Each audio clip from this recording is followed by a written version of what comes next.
This morning in our exclusive investigation into Americans and their cars, a high-tech device meant to protect your car that may not be doing the trick. More than 1 million cars are stolen every year. Those losses have fostered a whole industry in high-tech devices to protect your vehicle. But investigative correspondent Roberta Baskin is here to warn us, don't get too comfortable with these safeguards.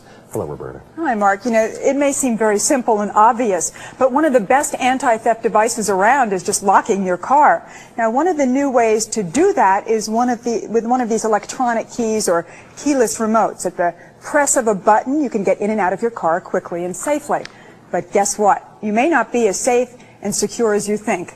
We headed to a busy shopping mall in Southern California to test out what some car thieves already know. You know that chirping sound. At the press of a button, a keyless remote sends out a radio signal. When the car's receiver hears the message, the door is locked, and sometimes a security alarm is set. But take almost any gadget like this, and there's another one to get around it, like the code grabber. I'm able to disarm their alarm and unlock their doors. You're talking like that? Yep. Security specialist Ed Meenan says it's a growing problem. He showed us how a code grabber can secretly be used to pick up the keyless remote signal, only this transmitter doesn't just read the frequency, it records it and plays it back.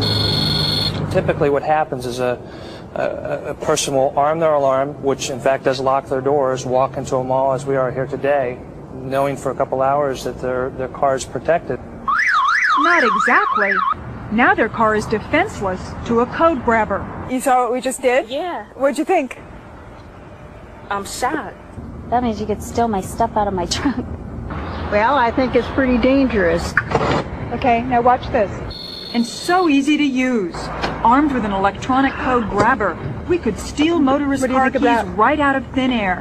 And none of them knew their car was vulnerable. When you spend $30,000 on a car, that scares me.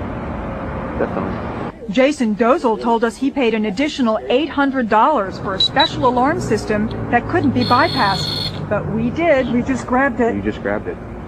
And now that we have grabbed it, we have what inside that we can grab? Well, like I said, you have the CD player, you have the cell phone, you have all my CDs, which are in a nice convenient case for you to just grab. And ultimately your car. And my car. It's like being handed the keys to someone else's car. Over.